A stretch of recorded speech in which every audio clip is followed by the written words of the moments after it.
Oh, yeah. Eric, I hope you will. I understand that there were some slides that you were concerned about because you haven't yet published them, but if Togar can edit out the part of your talk with those slides neatly, I think it would be really important that this be published on YouTube, because this in-depth conversation is something that I think would be really valuable to share with people concerned about this issue. Okay, let me follow up with Togar and see how we can make that available. Just because it's not my data, or I'm co-author on some of these publications that haven't been put online, a little awkward to, because it can run into trouble with the journals. Yeah.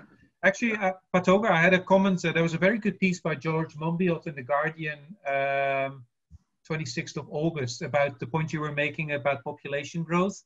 He said it's a really faulty argument. Most of the increased demand for resources in the world comes from the Western world. It has very little to do with we always look at the population growth in Africa and in China and in India. That actually is only a tiny part of the increase. This is the argument he has in the increase in demand for natural resources. Most of that, the vast majority, comes from the West. So it's a little bit of a cheap argument to say, yeah, you guys, you breed too fast, you have too many people. Actually, the problem, this is his argument, the problem is on our side. Have a look, it's called, it's in The Guardian, Population Panic Lets Rich People off the hook for the climate crisis they are fueling. So, George Monbiot.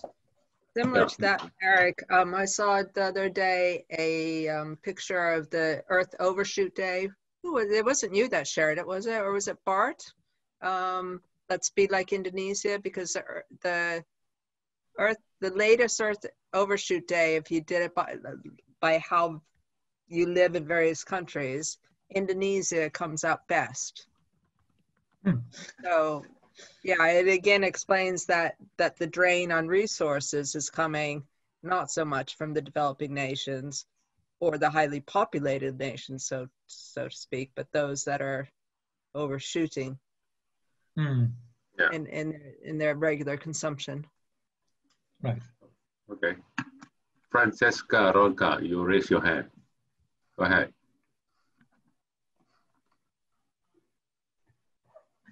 Oh, yes. Ah. Hello, everybody. You're not in Greece. Where? You're not in Greece, right?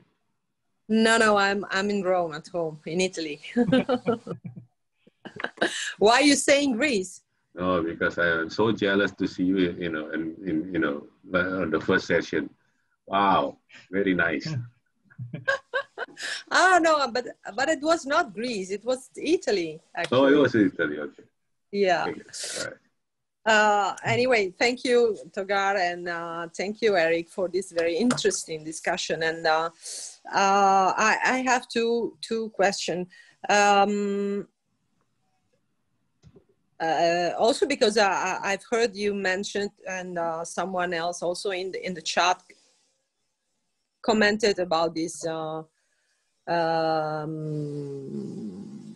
study research that was published by Roberto Gatti, who is an Italian scientist. Can we say that? Okay. So as you can see, there is very little scientific work on palm oil in the Italian language. And the debate in Italy is one of the most controversial one. It led to very negative consequences on the market, and public perception is really, really bad. And it is moving from a nutritional concern to an environmental concern. And so I was wondering, is there, what we are trying now is to stimulate also Italian scientists to look at this issue more in detail. And we would like to have a more informed discussion also at the political level, which is quite influenced negatively by studies and information and misinformation circulated by people and media. So I was thinking maybe that we could take the opportunity of a public event that we are hosting in here in Italy, but with also simultaneous translation in English the first week of October. Even if there will be not so much time, it would be a great for us to have a brief speech from you in English, of course, that we can translate into Italian, that could sum up the interesting information that you put together today. I think it would be really, really important to elevate the discussion that we are having here in Italy. We are going to invite other academics and also some experts from environmental and forestry side. And it would be good to have a contact with experts on the palm oil sector, which are not, it's a field of research which is of course not normally covered by our academics. And the other question is, and of course, I would be very glad to discuss this with you, but anyway, if it is not possible, we could find another opportunity, because it's really important for us to build a sound knowledge in order to change also public perception, which is really in Italy leading to a general boycott and this displacement and phasing out of palm oil from, first of all, from food and also from non-food consumer goods products. I'm not talking about biofuel because it's not our field of work, but for consumer goods, this is what's going on here. And of course, it can have very negative and consequences also on the environmental and biodiversity conservation. The other question I had the opportunity to follow a webinar, a virtual event in June about sustainable nutrition, where you were among the speakers, and it was announced that in preparation of the IUCN conference that will be held in January 2021, there will be probably some initial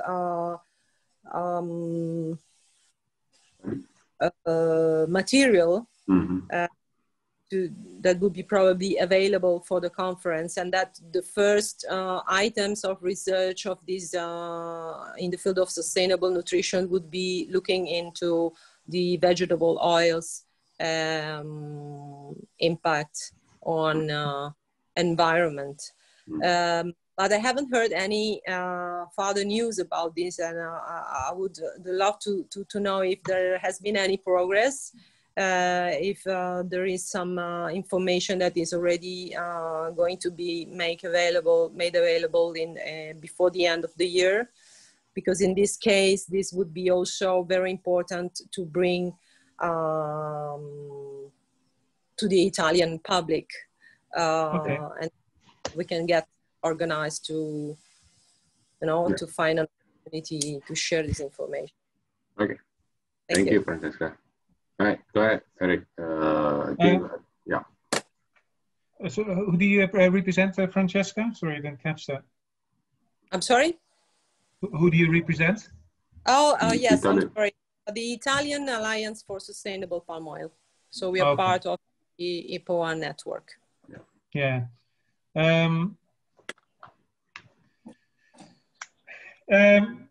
Yeah, I have my concerns about Kathy's research. As I mentioned earlier, I think it's a little arbitrary to say what is sustainable, what is not. To me, we push that argument basically saying that no agriculture can be sustainable, which is also fine to me, but don't make it arbitrary.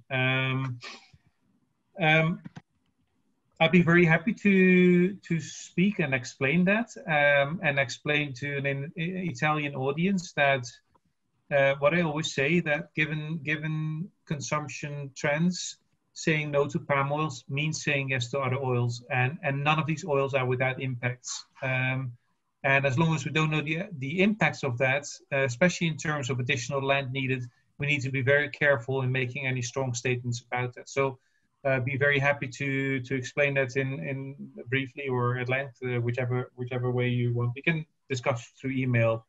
Okay. Thank you. Great. Yeah, just pop me an email. Sustainable nutrition, I haven't really heard anything. I know Professor Rasetti is leading that effort. I understood there is a conceptual paper they work on, but I haven't heard, so I don't have an update on that myself.